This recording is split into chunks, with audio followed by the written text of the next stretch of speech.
Hey guys, welcome back to my Arogya Sanjeevini ಚಾನಲ್ಗೆ. I hope ನೀವೆಲ್ಲರೂ ಚೆನ್ನಾಗಿದ್ದೀರಾ ಅನ್ಕೊಂಡಿದ್ದೀನಿ. ಯಾರೆಲ್ಲ ಚಾನಲ್ಗೆ ಸಬ್ಸ್ಕ್ರೈಬ್ ಆಗಿಲ್ಲ, ಸಬ್ಸ್ಕ್ರೈಬ್ ಆಗಿ ಬೆಲ್ ಐಕಾನ್ ಅನ್ನು ಆನ್ ಅಂತ ಪ್ರೆಸ್ ಮಾಡಿ. ಯಾರಿಗೆ ನೋಡಿದ್ರು ಕಣ್ಣಿನ ದೃಷ್ಟಿದೇ ಪ್ರಾಬ್ಲಮ್. ಬನ್ನಿ ಇವತ್ತು ಏನಿದೆ ತಿಳ್ಕೊಳ್ಳೋಣ. ಒಬ್ಬ ಮನುಷ್ಯನಿಗೆ ಕಣ್ಣು, ಕಿವಿ, ಮೂಗು, ಬಾಯಿ ಆರೋಗ್ಯವಾಗಿದ್ದರೆ ಅದನ್ನು ಸಹ ಒಂದರ್ಥದಲ್ಲಿ ಆರೋಗ್ಯವಾಗಿದ್ದಾನೆ ಎಂದರ್ಥ ಹೇಳಬಹುದು. ನುಗ್ಗೆ ಸೊಪ್ಪುನಿಂದ ನಿಮ್ಮ ಕಣ್ಣಿನ ದೃಷ್ಟಿ ಸದಾ ಕಾಲ ಚೆನ್ನಾಗಿರುತ್ತದೆಯಾ? ಬನ್ನಿ ಇವತ್ತು ನೋಡೋಣ.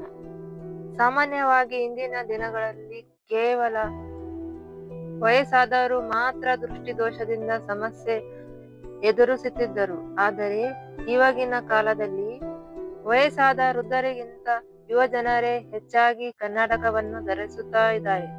ಇದಕ್ಕೆ ಪೋಷಕಾಂಶಗಳ ಕೊರತೆಯೂ ಅಥವಾ ಇನ್ಯಾವುದೇ ಕಾರಣಗಳು ಇರಬಹುದು.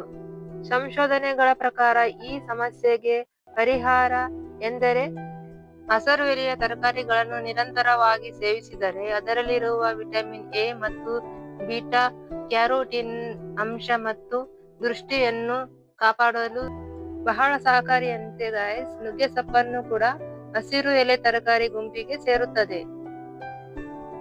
ನೀವು ಹೆಚ್ಚು ಬಳಸುವ ಕ್ಯಾರೆಟ್ಗಿಂತ ನುಗ್ಗೆ ಸೊಪ್ಪನ್ನು 4% ವಿಟಮಿನ್ ಎ ಅಂಶ ಹೆಚ್ಚಾಗಿದೆ ಎಂದು ಸಂಶೋಧಿಸಲಾಗಿದೆ.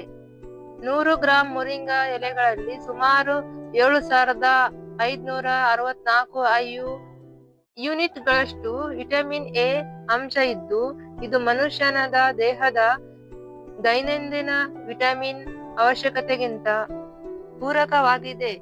ಇನ್ನೊಂದು ಸಂಶೋಧನೆಯ ಪ್ರಕಾರ 100 ಗ್ರಾಂನಷ್ಟು ನುಗ್ಗೆ ಸೊಪ್ಪಿನಲ್ಲಿ 70 ಮಿಲಿಗ್ರಾಮಿನಷ್ಟು ಅಂಶ ಇದ್ದು, ಇದು ಕಣ್ಣುಗಳಿಗೆ ಒತ್ತಡದಿಂದ ಮತ್ತು ದ್ರವ ಶೇಖರಣೆಯಿಂದ ಕಣ್ಣಿನ ನರಗಳನ್ನು ಹಾನಿ ಮಾಡಿ ಕಣ್ಣುಗಳನ್ನು ಸಂಪೂರ್ಣವಾಗಿ ಕುರುಡಾಗಿಸುವ ಸಹಜವಾದ ಕಾಯಿಲೆಯಾದ ಗ್ಲೋಕೋಮಾವನ್ನು ಆರಂಭಿಕ ಹಂತದಲ್ಲಿಯೇ ತಡೆ ಹಾಕುತ್ತದೆ.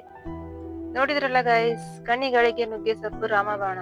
ಪ್ರತಿದಿನ ನುಗ್ಗೆ ಸೊಪ್ಪನ್ನು ಸೇವಿಸಿ ನಿಮ್ಮ ಆರೋಗ್ಯವನ್ನು ಕಾಪಾಡಿಕೊಳ್ಳಿ. ಈ ವಿಡಿಯೋ ಇಷ್ಟವಾದರೆ ಲೈಕ್ ಮಾಡಿ, ಶೇರ್ ಮಾಡಿ. ಆರೋಗ್ಯ ಸಂಜೀವಿನಿ ಚಾನೆಲ್ಗೆ ಸಬ್ಸ್ಕ್ರೈಬ್ ಆಗಿ. Thanks for watching.